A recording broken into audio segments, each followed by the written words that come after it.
एक खूनी हत्यारा हॉरर स्टोरी।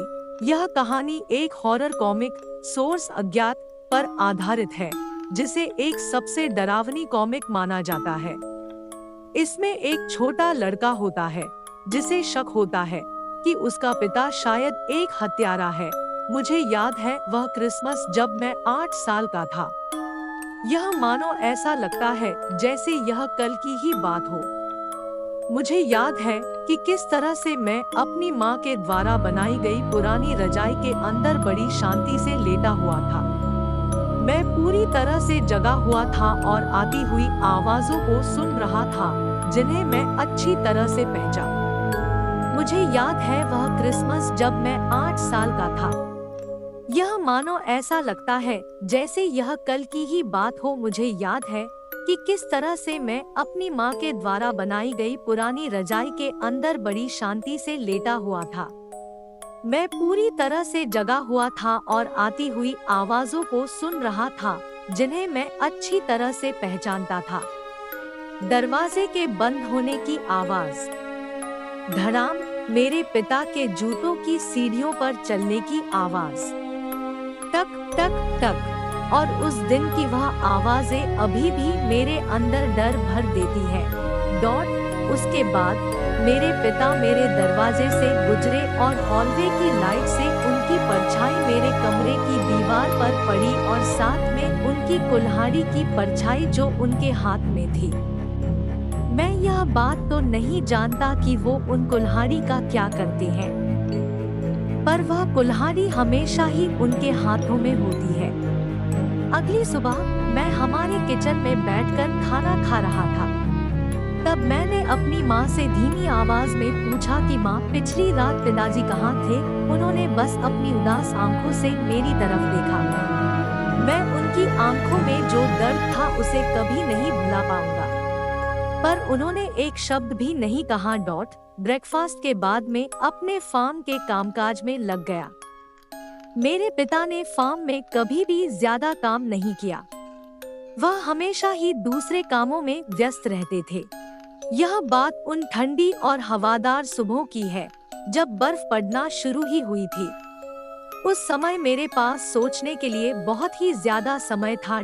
स्कूल में मैं अपनी पढ़ाई पर भी ज्यादा फोकस नहीं कर पाता था, क्योंकि मैं हमेशा ही अपनी समस्याओं और अपने विचारों में खोया रहता था। जब शाम को मैं अपने घर आता था, तब मैं समय पर अपने घर पहुंच जाता था ताकि मैं अपने पिता को जाते हुए देख सकूं। उनके हाथ में हमेशा ही उनकी कुल्हाड़ी होती थी। मैंने मुश्किल से ही अपने पिता को दिन की रोशनी में देखा होगा, और जब रात होती थी तो जो भी मैं देखता था वह केवल उनकी धुंधली परछाई ही होती थी। मुझे वह भयानक रात अभी भी अच्छे से याद है, जब मेरी नींद मेरी खिड़की की खटखट की आवाज से खुली थी। यह समय दिसंबर का था।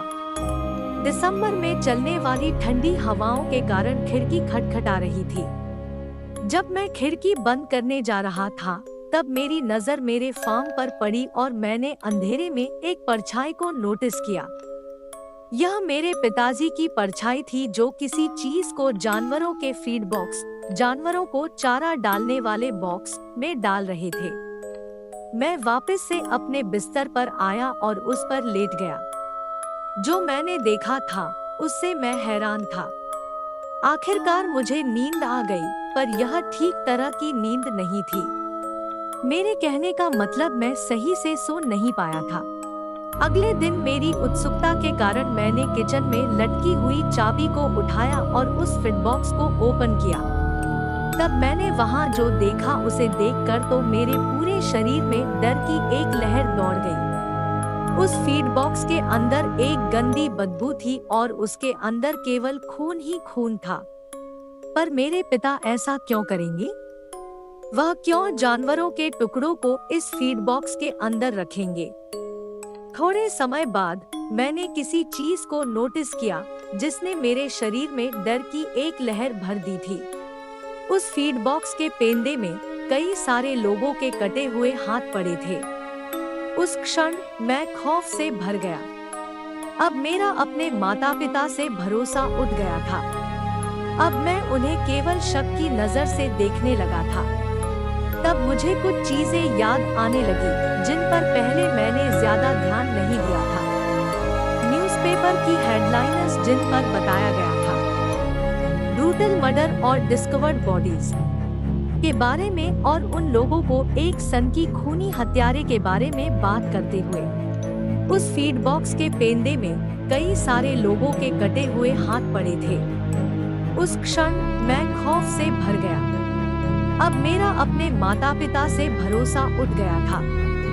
अब मैं उन्हें अंत में एक स्कूल के लड़के के दो शब्द जो मेरे दिमाग में बार बार रिपीट होते हैं, एक्स मर्डरर, कुल्हाड़ी से हत्या करने वाला, उस रात मेरी नींद डर के कारण गायब थी।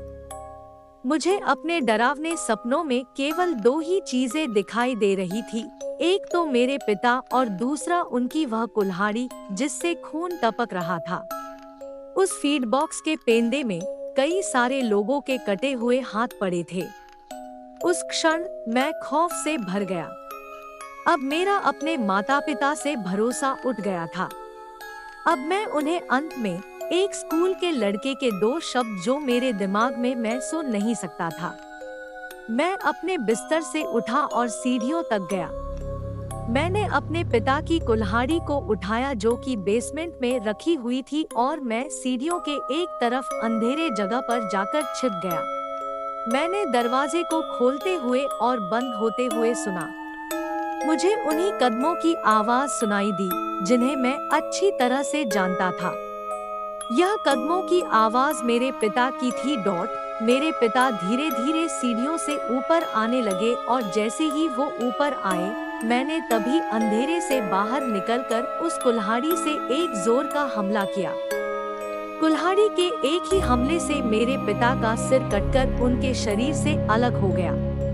उनका शरीर सीढ़ियों से फिसलता हुआ नीचे वाले फर्श पर जा पड़ा। उसके बाद बस फिर सब कुछ शांत हो गया। उस समय मैंने ध्यान से सुनने का प्रयास किया कि कहीं मेरी माँ के कमरे से कोई आवाज तो नहीं आ रही है। मैं आशा करता हूँ कि मेरी माँ ने कुछ ना सुना हो। जो भी कुछ उस समय मैं सुन पा रहा था वह केवल मेरे दिल की आवाज थी। मैंने अपने हाथों की तरफ देखा। मेरे हाथ कांप रहे थे और इन सब के अलावा वहाँ कुछ भी नहीं था। मैंने एक आखिरी बार अपने मरे हुए पिता की तरफ देखा। उसके बाद मैं अपने कमरे में चला गया। उस समय मैंने ध्यान से सुनने का प्रयास किया कि कहीं अगली सुबह मुझे कई सारे लोगों की आवाज सुनाई दे रही थी जो कि मेरे हॉलवे में से आ रही थी। मैंने धीरे धीरे सीढ़ियों से नीचे की ओर देखा। कुछ पुलिस वाले मेरे मरे हुए पिता के शरीर के आसपास जमा थे। मेरी माँ उनके एक ओर खड़ी थी, चुपचाप। वह सब कुछ देख रही थी। किसी ने भी मुझ पर ध्यान नहीं दिया, पर जब मेरी माँ ने मेरी ओर देखा तो उन्होंने मुझे नोटिस किया। वह जब मेरी तरफ देख रही थी तब उन्होंने बहुत ही खामोश तरीके से मेरी तरफ अपनी पलक झपकाई। तो दोस्तों, यह थी एक ऐसे लड़के की कहानी जिसका पिता एक खूनी हत्यारा होता है, और जब उस लड़के को इसके बारे में पता चलता है वह इस गिल्ट के साथ में अपने पिता को जान से मार डालता है।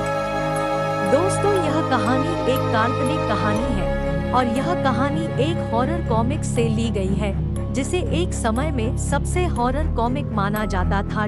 सो आई होप गाइस आपको यह हॉरर स्टोरी अच्छी लगी होगी। पढ़ने के लिए धन्यवाद। तो दोस्तों, यह थी एक ऐसे लड़के की कहानी जिसका पिता एक खूनी हत्यारा होता है, और जब उस लड़के को इसके बारे में पता चलता है वह इस गिल्ट के साथ में अपने पिता को जान से मार डालता है। दोस्तों, यह कहानी एक काल्पनिक कहानी है और यह कहानी एक हॉरर कॉमिक से ली गई है जिसे एक समय में सबसे हॉरर कॉमिक माना जाता था। सो आई होप गाइस आपको यह हॉरर स्टोरी अच्छी लगी होगी। पढ़ने के लिए धन्यवाद।